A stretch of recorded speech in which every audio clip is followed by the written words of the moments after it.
Hello students, Shrimati Mohan देवी Tapadia girls college Jaswantgarh के इस YouTube channel पर आप सभी का हार्दिक स्वागत है। हम पढ़ रहे हैं इनकम टैक्स और इनकम टैक्स में हम पढ़ रहे हैं residential status and tax liability, निवास स्थिति एवं कर दायित्व। तो इससे पिछली क्लास में हमने करदाता की निवास स्थिति के बारे में पढ़ा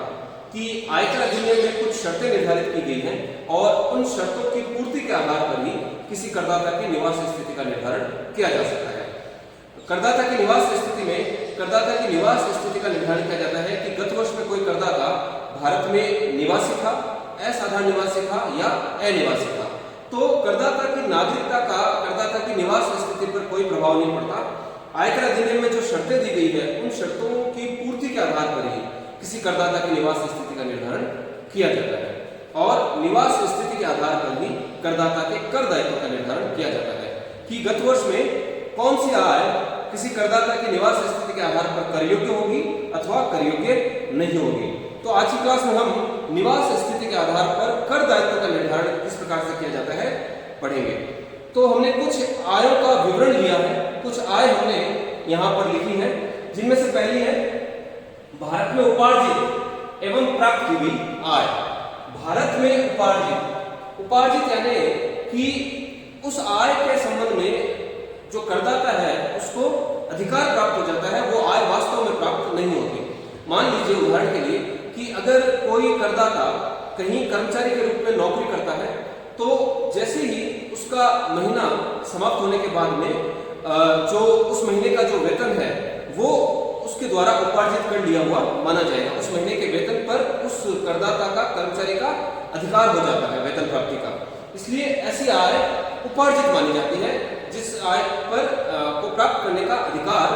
किसी व्यक्ति का अगर हो जाता है तो ऐसी आय उपार्जित आय मानी जाती है। और प्राप्त की गई आय जब उस कर्मचारी को उसका वेतन चुका दिया जाता है, वेतन का भुगतान कर दिया जाता है, तो वह आय उसके द्वारा प्राप्त की हुई मानी जाएगी। तो अगर कोई आय भारत में ही उपार्जित, अगर कोई करदाता उदाहरण के लिए भारत में नौकरी करता है तो उसके द्वारा जो वेतन कमाया गया है वो भारत में उपार्जित आय माना जाएगा और जब वो वेतन उसको प्राप्त हो जाता है तो वह प्राप्त की गई आय माना जाएगा। तो अगर कोई आय भारत में उपार्जित एवं भारत में ही प्राप्त की गई हो अथवा उपार्जित एवं प्राप्त समझी गई हो, प्राप्त समझे जाने से हमारा तात्पर्य है कि हमने उदाहरण लिया कि अगर कोई करदाता भारत में नौकरी करता है तो उसको जो वेतन प्राप्त होता है वो वेतन प्राप्त की गई आय माना जाता है। लेकिन उसके वेतन में से अगर कोई हिस्सा, उसके वेतन का कोई हिस्सा उससे संबंधित किसी फंड में जमा करवा दिया जाता है, जैसे उदाहरण के लिए प्रोविडेंट फंड में उसके वेतन में से कुछ राशि काट कर उसके प्रोविडेंट फंड में जमा करवा दी जाती है, या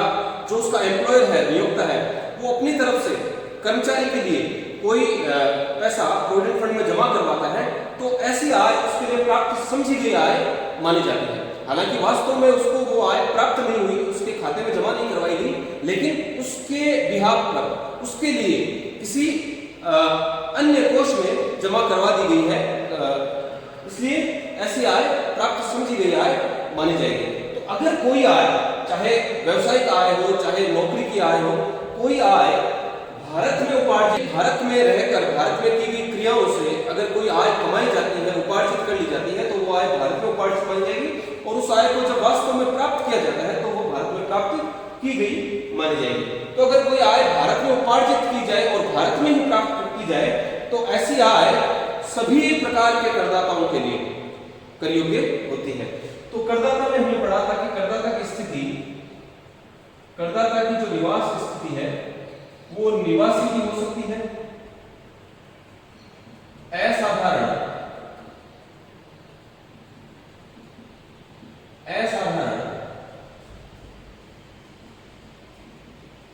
निवासी की हो सकती है,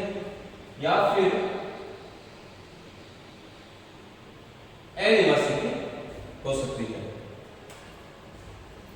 तो किसी करदाता की स्थिति निवासी की हो सकती है, असाधारण निवासी की हो सकती है या अनिवासी की हो सकती है। तो ऐसी आय जो भारत में उपार्जित की गई और भारत में ही प्राप्त की गई है, ऐसी आय सभी करदाताओं के लिए कर योग्य होगी, चाहे वो करदाता गत वर्ष में भारत में निवासी हो। अगर निवासी है तो ऐसी आय उसके लिए कर योग्य होगी। अगर असाधारण निवासी है तो भी ऐसी आय जो भारत में उपार्जित की गई है एवं भारत में प्राप्त की गई है वो उसके लिए कर योग्य होगी। और अगर उसकी स्थिति अनिवासी की है तो भी ऐसी आय उसके लिए कर योग्य होगी। दूसरी इनकम है भारत में उपार्जित आय या उपार्जित समझी गई आय जो विदेश में प्राप्त की गई हो। भारत में किए गए क्रियाकलापों से वो जो आय है भारत में उपार्जित की गई है, चाहे भारत में नौकरी की गई हो, भारत में कोई व्यवसाय किया गया हो और व्यवसायिक क्रियाकलापों से या नौकरी करके वो आय भारत में ही रहकर कमाई गई है, लेकिन ऐसे आय प्राप्त हुई विदेश में। उदाहरण के लिए अगर कोई करदाता भारत में नौकरी करता है लेकिन छुट्टियां मनाने के लिए मान लीजिए वो विदेश में गया हुआ है और विदेश में अगर उसका वेतन उसको चुकाया जाता है, वेतन का भुगतान अगर विदेश में वो आय उसने प्राप्त की है तो ऐसी आय भारत में उपार्जित लेकिन विदेश में प्राप्त की हुई मानी जाएगी। तो आय का संबंध भारत से है, यानी कि भारत में ऐसी आय को उपार्जित कर लिया गया है। तो जब भारत से किसी आय का संबंध हो जाता है तो सभी प्रकार के करदाताओं को ऐसी आय पर भारत सरकार को कर चुकाना होगा। तो भारत में उपार्जित, हालांकि प्राप्त विदेश में हुई है लेकिन उपार्जित भारत में की गई है, तो सभी करदाताओं के लिए ऐसी आय कर योग्य होगी, चाहे करदाता की निवास स्थिति भारत में निवासी की हो, असाधारण निवासी की हो या फिर अनिवासी की हो। ऐसी आय सभी करदाताओं के लिए कर योग्य होगी। हम पढ़ रहे हैं निवास स्थिति के आधार पर कर दायित्व का निर्धारण। तो अगर आय भारत में उपार्जित और भारत में ही प्राप्त की गई हो या फिर केवल भारत में उपार्जित की गई हो लेकिन विदेश में प्राप्त की गई हो, तो इन दोनों ही स्थितियों में चाहे करदाता की निवास स्थिति कुछ भी हो, इनका कर दायित्व बनता है कि इनको ऐसी आय पर भारत में कर चुकाना होगा, भारत सरकार को कर का भुगतान करना होगा। तीसरी आय है भारत में प्राप्त या प्राप्त समझी गई आय जो विदेश में उपार्जित हो, यानी कि आय कमाई गई तो विदेश में, यानी जो क्रियाकलाप किए गए वो विदेश में किए गए उस आय को कमाने के संबंध में, तो आय कमाई गई तो विदेश में है, उपार्जित तो विदेश में की गई है लेकिन प्राप्त भारत में हुई है। उदाहरण के तौर पर मान लीजिए कि कोई व्यक्ति नौकरी करता है विदेश में लेकिन वह भारत आया हुआ है घूमने के लिए और उसको जो उसका वेतन है वो भारत में चुकाया जाता है, भारत में रहकर वो वेतन प्राप्त करता है, तो ऐसी आय विदेश में उपार्जित और भारत में कमाई गई मानी जाएगी। या फिर मान लीजिए कि कोई व्यक्ति है जो विदेश में कोई अपना व्यापार करता है लेकिन उस व्यापार की क्रियाओं से संबंधित जो आय उसको प्राप्त होती है वो भारत में प्राप्त होती है। तो जो आय विदेश में उपार्जित की गई है लेकिन भारत में प्राप्त की गई है तो भी सभी प्रकार के करदाताओं की, चाहे उसकी निवास स्थिति कुछ भी हो, उनको भारत में उस आय पर कर चुकाना होगा। कहने का मतलब यह है कि उपार्जन या प्राप्ति इन दोनों में से अगर कोई एक घटना भारत में हो जाती है, या तो दोनों ही घटना भारत में हो, जैसे पहली स्थिति है उपार्जन एवं प्राप्ति, तो उपार्जन और प्राप्ति दोनों ही घटनाएं भारत में हुई है तो सभी करदाताओं के लिए कर योग्य है। और दूसरी स्थिति में केवल उपार्जन की घटना भारत में हुई है तो भी सभी करदाताओं के लिए कर योग्य है। और तीसरी स्थिति में प्राप्ति की घटना भारत में हुई है तो भी सभी करदाताओं के लिए कर योग्य है।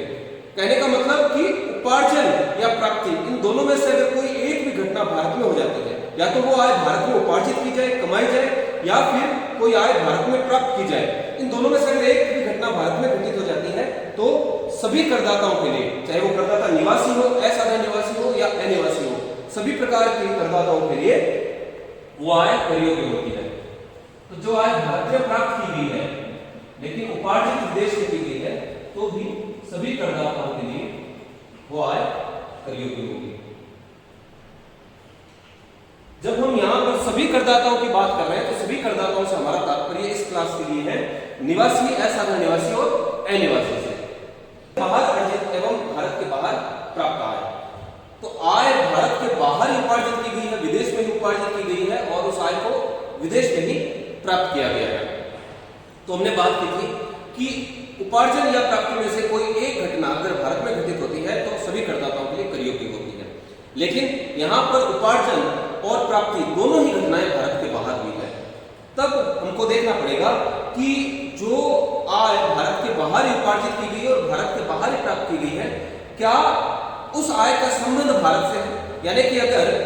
कोई ऐसी आय भारत के बाहर उपार्जित और भारत के बाहर प्राप्त की गई है और ऐसी आय का संबंध किसी व्यवसाय से है और उस व्यवसाय का नियंत्रण भारत से हो रहा है, या फिर कोई आय जो भारत के बाहर उपार्जित की गई है और भारत के बाहर ही प्राप्त की गई है, और ऐसे आय का संबंध किसी पेशे से है और ऐसा पेशा भारत में स्थापित है, तो फिर ऐसी आय अनिवासी के लिए, जो अनिवासी है उसके लिए कर योग्य नहीं होती। जो आय भारत के बाहर उपार्जित की गई है और भारत के बाहर प्राप्त की गई है, यानी कि उपार्जन और प्राप्ति दोनों ही घटनाएं भारत के बाहर है, तो ऐसी आय पर अनिवासी को कर चुकाना नहीं पड़ता। लेकिन अगर ऐसे आय का संबंध किसी ऐसे व्यवसाय से है जिसका नियंत्रण भारत से हो रहा है, या फिर किसी ऐसे पेशे से है जो भारत में स्थापित किया है, तो असाधारण निवासी और अनिवासी दोनों को कर चुकाना होगा। ऐसी आय दोनों के लिए कर योग्य होगी।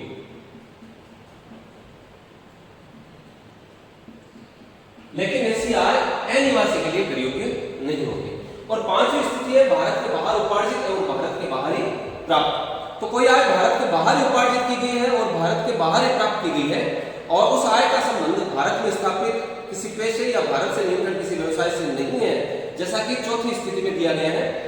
केवल जो आय है वो भारत के बाहर उपार्जित की गई और भारत के बाहर ही प्राप्त की गई है, और उस आय का संबंध भारत से किसी प्रकार से नहीं है, तो ऐसी आय पर अनिवासी को भी, असाधारण निवासी को भी कर नहीं चुकाना पड़ेगा और अनिवासी को भी कर नहीं चुकाना पड़ेगा। लेकिन जो भारत में निवासी है, यानी कि निवास स्थिति के आधार पर किसी करदाता की स्थिति निवासी की होती है गत वर्ष में, तो उसको सभी प्रकार की आयों पर कर चुकाना होगा, चाहे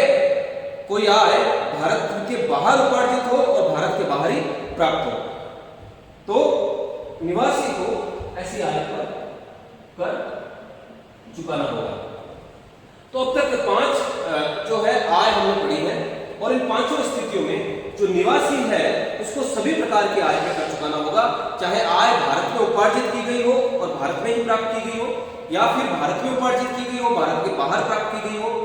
और या फिर भारत के बाहर उपार्जित की गई हो भारत में प्राप्त की गई हो, या फिर भारत के बाहर उपार्जित की गई हो और भारत के बाहर ही प्राप्त की गई हो। चाहे किसी भी प्रकार की आय हो, चाहे उपार्जन और प्राप्ति कहीं भी हुई हो, चाहे विदेश में हुई हो या भारत में हुई हो, निवासी को तो हर प्रकार से कर चुकाना ही होगा। और जो अनिवासी है, अनिवासी को केवल ऐसी आय पर कर चुकाना होगा जिसमें ऐसी आय पर कर चुकाना होगा जहां पर आय के उपार्जन या प्राप्ति इन दोनों में से कोई एक घटना अगर भारत में हुई है, तभी अनिवासी को ऐसी आय पर कर चुकाना होगा। और असाधारण निवासी को अगर उपार्जन और प्राप्ति की घटना में से कोई एक घटना अगर भारत में हुई है, तो असाधारण निवासी को कर तो चुकाना ही होगा। साथ ही साथ अगर कोई आय असाधारण निवासी ने भारत के बाहर उपार्जित की है और भारत के बाहर ही प्राप्त की है, लेकिन ऐसी आय का संबंध भारत से है, यानी कि ऐसी आय का संबंध ऐसे किसी व्यवसाय से है जो भारत से नियंत्रित होता है, या ऐसी आय का संबंध ऐसे किसी पेशे से है जो भारत में स्थापित किया गया है, तो फिर असाधारण निवासी को कर चुकाना होगा। लेकिन अगर ऐसी आय जो भारत के बाहर उपार्जित की गई है और भारत के बाहर ही प्राप्त की गई है और उसका संबंध भारत से किसी प्रकार से नहीं है, तो फिर असाधारण निवासी को भी कर चुकाने की आवश्यकता नहीं है। ऐसी आय असाधारण निवासी के लिए कर योग्य नहीं होती। और छठी स्थिति है गत वर्ष से पूर्व की विदेशी आय जो गत वर्ष भारत में लाई गई है। तो गत वर्ष से पूर्व की विदेशी आय है, इस आय का संबंध गत वर्ष से नहीं है, तो गत वर्ष से पूर्व की आय पर गत वर्ष में कर चुकाने की आवश्यकता नहीं होती, चाहे वो गत वर्ष में भारत में लाई गई हो। तो किसी भी प्रकार के करदाता को, यानी कि चाहे वो करदाता निवासी हो, असाधारण निवासी हो या अनिवासी हो, इनको कर चुकाने की आवश्यकता नहीं होती। ऐसी आय इनके लिए कर योग्य नहीं होती। तो आज की क्लास में इतना ही। मैं आशा करता हूं कि आज की क्लास में हमने जो करदाता की निवास स्थिति पर करदाता के कर दायित्व का निर्धारण पढ़ा, वो आपको अच्छे से समझ में आया होगा। इस वीडियो को लाइक कीजिए, शेयर कीजिए, हमारे YouTube चैनल को सब्सक्राइब कीजिए। धन्यवाद।